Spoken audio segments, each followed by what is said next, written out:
araw po sa ating lahat mga kababayan. Ako po si Spencer Andres po, taga dito sa Puerto Princesa City, Palawan. Ako po ay isang online jobber o home-based worker. Since 2013 po, ako po ay nagtatrabaho na po dito sa aming tahanan. At ngayon po, buo na po yung decision ko na ibahagi po sa inyo. Actually, matagal ko na po gustong ibahagi po talaga to, i-share sa inyo yung aking nalalaman tungkol sa pagtatrabaho sa bahay gamit ang isang laptop, internet, at kasama ang iyong anak at mga anak at asawa. Ano po? So, ngayon po, wala na pong paligoy-ligoy ito. Umpisahan ko na po. So, ngayon po, lahat po na ibabahagi ko sa inyo ay magbabase po lahat sa aking pong isinulat o kinreate po na isang ebook. Ano po? So, kung paano kumita ng dolyares kada buwan na nasa bahay lang. So, base po ito sa aking 6 na taon na karanasan bilang isang home-based worker. So, ngayon po, meron lang po ako mga katanungan sa inyo. Pagod na ba kayo na araw-araw sa 8 to 5 na daily na trabaho ninyo, kaya ay nagpapamasahe, traffic lagi, sa tuwing umuulan o bumabagyo, nahirapan ka na pumasok sa trabaho. Ikaw ba ay naghahanap ng sideline at hindi mo alam kung saan hahanapin yung sideline na yun? No? Marunong kang gumamit ng computer pero hindi mo alam kung paano mo ito gagamitin para kumita ng pera. So, yan lang po ilan sa mga bagay na gusto kong i-share sa inyo. At ito po yung unang chapter actually. So, ito po yung unang kabanata po ng ating kumbaga sabihin ko na klase o sabihin natin lesson. No po. So, isinulat ko po itong libro na to o yung ebook na to para ma-educate or matulungan po yung ibang mga Pilipino, mga kapwa natin Pilipino na kumita ng dolyares habang nag-work sila o nagtatrabaho sila sa bahay lang gamit ng isang laptop o computer. So, ngayon po, unang-una sa lahat po mga kababayan, isa rin po akong dating empleyado na araw-araw 8 to 5 yung trabaho ko, araw-araw, nauulanan, naarawan. Naisip ko sa sarili ko, paano kaya umunlad? Paano kaya mas lalaki yung kita ko? Una-una sa lahat na ginawa ko, nagdasal ako. Dumating yung tamang oras na meron akong isang nakilalang kaibigan actually kasama namin siya sa aming simbahan, the Church of Jesus Christ of Latter-day Saints. Siya ang nag-introduce sa akin ng kung paano magtrabaho online o maging isang home-based worker. So, nagpapasalamat ako talaga sa kanya dahil marami akong natutunan sa kanya. Tinuruan niya ako kung paano mag-apply, kung paano i-push yung klase ng trabaho na ganito o itong career na to. So, hindi madali sa umpisa actually. Hindi po madali sa umpisa na pumasok sa ganitong career. Pero, pinapangako ko sa inyo na lahat ng matututunan ninyo dito sa video na to ay sigurado ako makakatulong sa inyo. So, una sa lahat, actually hesitate muna ako nagdalawang isip muna ako kasi unang beses niya akong niyaya, medyo pa ako alanganin pa ako Pangalawang beses, medyo alanganin pa ako kasi dun sa trabaho ko, isa akong layout artist sa isang tarpaulin printing. At gusto niya gusto niya akong tulungan na mag-online at gusto niya unti-unti akong mag-resign sa aking trabaho. Ngayon, nag-usap kami ng asawa ko, magti-take ba tayo ng risk? Magre-resign ba ako kasi regular na ako sa work ko Ayun, dumating yung time na na niyaya niya ako ulit at nag-decide talaga ako mag-resign na lang sa work ko at mag-full-time na mag-online o mag-home-based worker. So ngayon, hindi ko sinasabi na na madali lang mag-online, kailangan mong isalpak agad yung kumbaga susugod ka agad sa computer shop or susugod ka kaagad uupo ka kaagad sa harap ng laptop mo. Gusto ko po munang ituro sa inyo o i-share sa inyo yung isa sa pinaka-importanteng bagay. Yung willingness po ninyo na matuto ng mga bagong skill, mga technical skill o mga computer skill. Yun po yung unang-unang i-share ko po sa inyo, yung mag-gain ng isang computer skill. So, umpisa po tayo, Meron pong sinabi ang isang famous na author, pangalan niya si Peter Drucker. Sabi niya, the only skill that will be important in the 21st century is the skill of learning new skills. Everything else will become obsolete over time. So, ibig sabihin nun, kailangan po nating na matuto ng mga bagong skill. So, ngayon po, ang unang-unang i-share ko po sa inyo, yung mga i-examine mo po muna ninyo yung sarili ninyo ngayon. Handa na ba ako na pasukin tong ganitong klaseng career? Examine nyo po yung sarili nyo. Meron ba akong mga existing na mga skills na nag-gain noon na pwede kong pagkakitaan? Isipin nyo po, for example, kayo po ay gumraduate ng IT o computer science or anything na related sa computer at medyo nakalimutan nyo na. Yun po yung mga bagay na na kailangan po ninyong i-discover ulit at kailangan po ninyong i-practice ulit. So,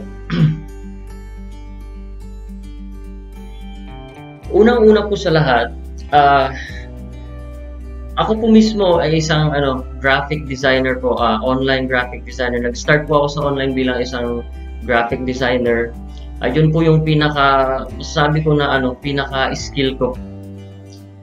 So, naisip ko po sa panahon natin ngayon, maraming mga teenagers na sinasayang yung oras nila sa mga online games o offline games. Kahit nga minsan mga may asawa, may mga edad na naglalaro pa rin ng mga online games. Nasasayang po yung oras po natin. Pero hindi ko po sinasabi na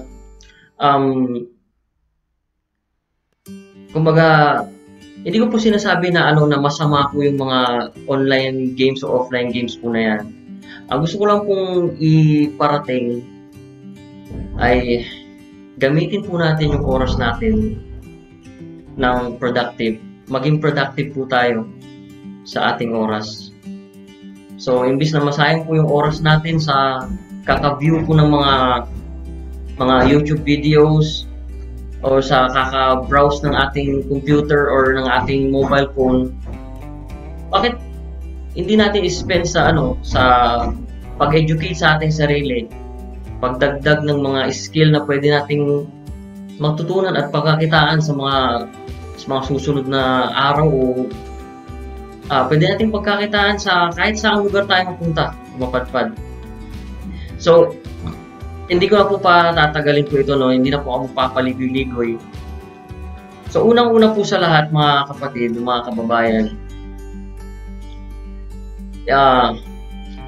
yung pinakaunang skill po na gusto ko pong ibahagi sa inyo, na gusto ko pong i-share sa inyo na kailangan niyo po matutunan dahil napaka-in demand po nito talaga sa ibang bansa. Kahit dito po sa atin sa Pilipinas, yung graphic design skill. So, napaka-konti po ng mga tao ngayon sa panahon natin. Kahit sa ibang bansa, napaka-konti po ng nakakaalam kung paano gumawa ng mga graphic design. Lahat yata napapansin nyo yung mga signs sa labas, yung mga magazine, yung mga newspaper, yung mga tarpaulin dyan sa labas, yung mga signages, yung mga libro, lahat po yan, ginawa po yan ng isang graphic designer. Imagine niyo, lahat ng mga company na nag-exist sa mundo at mag-i-exist pa sa mga susunod na mga taon, kakailanganin nila ng isang designer. I guarantee you, kakailanganin nila yan. Sigurado ako dyan. Lahat ng klase ng marketing materials, kakailanganin mo na isang graphic designer. O kakailanganin kayo na isang company. O tayo na isang company. So, ano ba dapat ang matutunan ng isang graphic designer? O ano yung mga software, ano yung mga bagay na kailangan matutunan ng isang nagbabalak na maging graphic designer?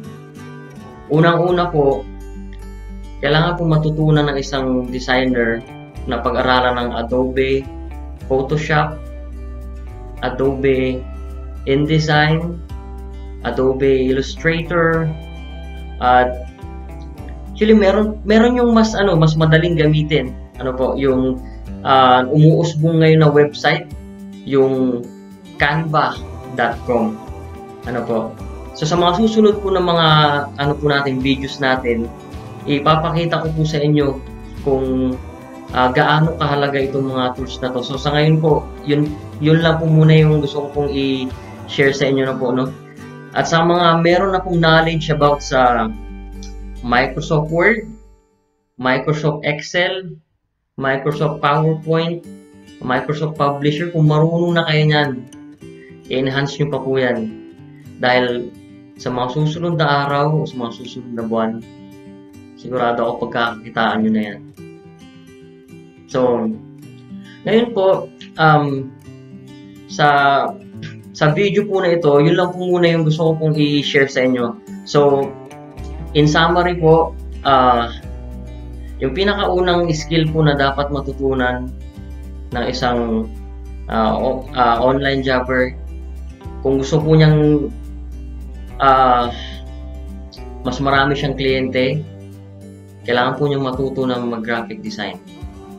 Kailangan po yan ng maraming companies sa USA at sa Canada. Ginagaranti ko po yan sa inyo.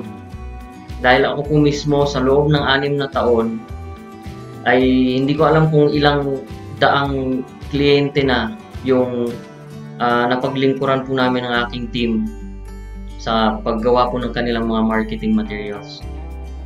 So, ulitin ko po, kung meron po kayong existing na skill na related sa graphic design, i-enhance nyo po yan. Meron po tayong mga resources, mga free na resources na pwede po nating pagkuhaan ng idea kung paano po ito matutunan itong graphic design. Especially YouTube na lang. YouTube, araw-araw tayong tumitingin ng mga video sa YouTube. Why not tignan natin yung mga free tutorials about sa Adobe Photoshop or sa Canva. naglo-load tayo ng phone natin, di ba? Madalas naglo-load tayo sa phone natin. Niloloadan natin yun para manood lang ng mga YouTube videos o kahit mga movie streaming. Pwede natin isingit yun. Ano po? Isingit natin yun na manood ng mga free tutorials kung paano matutunan itong skill na to. At marami pong iba. Ano po? Isipin nyo po, kung kayo po ay marunong sa typing, i-enhance nyo po yan. Kailangan po ng napakaraming mga foreigners, mga mabibilis na mag-type. Na po. So, magagamit po natin yan sa graphic design skill. At tingin ko po, yun po muna yung i-cover ko sa ngayong araw na ito. At I hope na mayroon tayong natutunan sa araw na to. At alam ko na sa umpisa nitong po natin, mga lesson po natin, mga videos po natin, ay medyo nakakalito pa. Pero ginagaranti ko po sa inyo na ihimay-himayin po natin lahat ng detalye kung paano kumita sa online. So ito lamang po yung isa pa lang po ito. Ano po?